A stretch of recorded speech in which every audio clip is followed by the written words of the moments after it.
అందరికీ నమస్కారం అండి. రేపు అంటే 25 తారీఖు 'ఓజీ' సినిమా రిలీజ్ కాబోతుందండి. అంటే ఒకరోజు ముందే హైదరాబాద్‌లో రిలీజ్ కాబోతుంది. Benefit show. పవన్ కళ్యాణ్ అభిమానులు కానీ, తదితర అభిమానులు అందరూ ఒక్కటే. పవన్ కళ్యాణ్ అందరి వాడు. ఈ 'ఓజీ' సినిమా అనేది తప్పక చూడాల్సిన సినిమా. అయితే ఫ్యాన్స్ మాత్రం తమన్ మాత్రం 'ఓజీ' ఏమన్నా హైప్ క్రియేట్ చేస్తున్నారు మ్యూజిక్ పరంగా. సినిమా ఎలా ఉన్నా చూడాలా అన్న విధంగా హైప్ క్రియేట్ ఉంది. కాబట్టి కొంచెం ప్రజలందరూ జాగ్రత్తగా వెళ్ళండి, జాగ్రత్త చూడండి, సినిమా ఎంజాయ్ చేయండి. కానీ అక్కడ థియేటర్ల దగ్గర గొడవలు కానీ అవి ఎటువంటిది చేయకూడదు. ఎందుకంటే నెక్స్ట్ వచ్చే వాళ్ళకు ఇబ్బంది కలగకూడదు. అది నేనైతే సినిమా ఎప్పుడెప్పుడు వచ్చిందా, ఏ గ్లిమ్స్ వచ్చిందా చూస్తూనే ఉన్నాను. అంతకు మించి హైప్ క్రియేట్ అవుతూనే ఉంది. కానీ మాత్రం 'ఓజీ' 3 ఇయర్స్ నుంచి హైప్ క్రియేట్ అయింది. అది దాన్ని ఎవరు ఆపలేరు. కానీ థియేటర్ యాజమాన్యం మీరు ముందే జాగ్రత్తలు తీసుకోండి. ఎటువంటి అవాంఛనీయ సంఘటనలు జరగకుండా ఉండేందుకు,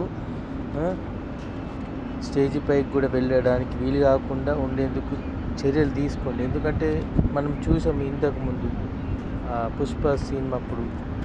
కాబట్టి క్యూ లైన్లు కానీ అవన్నీ సెట్ చేసుకోండి ముందే.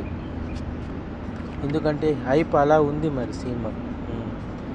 కానీ ఈసారి మాత్రము పవన్ కళ్యాణ్ ఒక్కొక్క డైలాగ్ చెప్తుంటే గూస్ బంప్స్ వస్తున్నాయి. ఆ మ్యూజిక్ పరంగా వచ్చే గూస్ బంప్స్ వేరే. మళ్ళా చాలా హైప్ ఉందండి. రియల్గా చెప్తున్నా, మళ్ళీ ఇటువంటి సినిమా మళ్ళీ వస్తుందో లేదో తెలియదు. కానీ మేము ఖుషి టైం, బద్రీ టైంలో ఆ యొక్క బ్యాగులు ధరించడం, కాలేజీలకు వెళ్ళడము, అటువంటి ఇప్పుడు మళ్ళీ ఇప్పుడు చూస్తున్నాము. బ్యాండేజ్ కానీ, స్టిక్కర్స్ కానీ, బ్యాగ్స్ కానీ తయారు చేయడం 'ఓజీ' సినిమాకు ఫ్యాన్స్ ధరించి రావడం కానీ చాలా ఇది మెంటల్ ఎక్కిపోతుంది.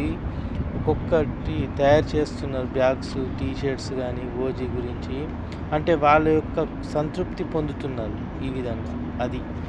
అదేదో సెట్ చేయాలని కాదు, అలా వచ్చే అభిమానం అది.